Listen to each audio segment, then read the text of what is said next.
Edino, yoza fin, mutaleki wazate, oza suka, libulu zanga suka, mokako soa, kende, donc yoleki, fin.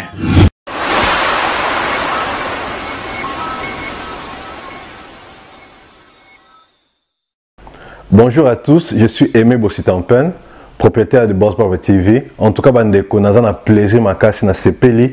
Enfin de Boss Brother TV écoute na satellite.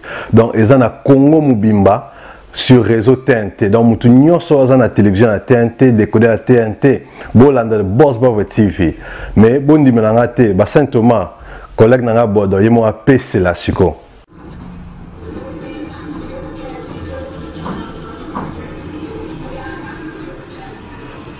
Salut, c'est Rock Bodo, l'artiste premium. Suivez comme moi The Boss Brother TV. The Boss Brother TV à Kinshasa déjà. We love The Boss Brother TV. The Boss. Bonjour. Naïe vite fait bande konanga partout vous allez.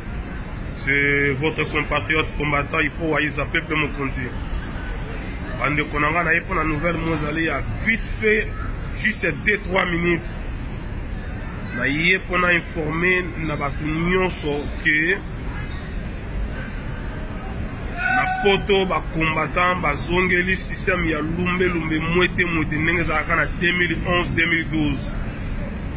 Message pour les alliés pour les politiciens nyonso na batu nyonso bazakana ba politiciens na lingboye bake buzoba esili makamu ya ba concert wana ya ba samedi wana to talela ngo kala mingi te ala to bengisi batu tout ba combattant nyonso le 13 octobre na Château Route wana sitting Baramezali ya sérieux boya parce que combat et zongeli force nango ya 2011, 2012, 2013 ana on lo baboye karaté bomona ba action totiki buzo ba mingi côté biso ba aventure rebelle ba policia boya sala ba tour rebelle belawa obeta ba tour na poto ba René Zangatina c'est fini.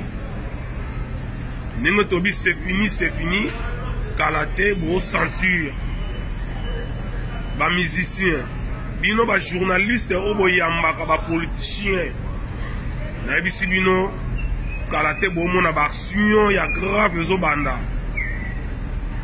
Kalaté ba action ya grave zo banda yango ba tout tokutana le 13 octobre à Château Rouge.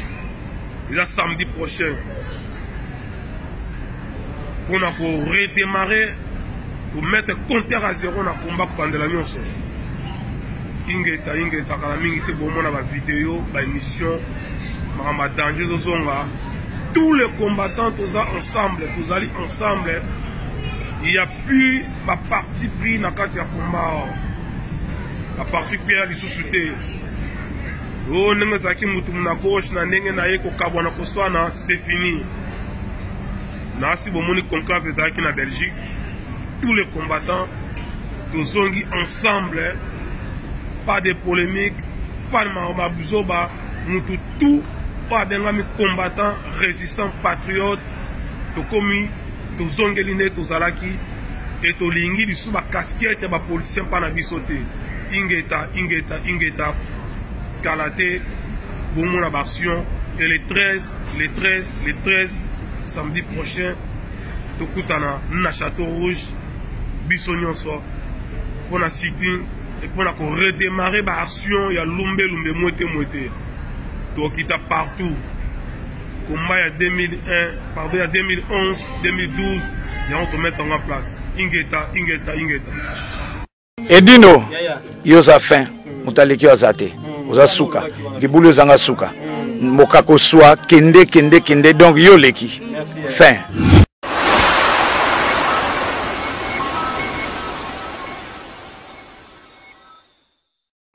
Bonjour à tous, je suis Aimé Bossitampen, propriétaire de Boss Brother TV. En tout cas, bandeko, nous avons plaisir makasi na sepeli. Enfin de Boss Brother TV écoute na satellite. Donc, ils ont na Congo Mubimba sur réseau TNT. Donc, mutu nyonso aza na télévision à TNT, décodé à TNT, bolanda de Boss Brother TV. Mais bon di melanga te, ba Saint Thomas, collègue nanga bodo, yemo a PC la siko.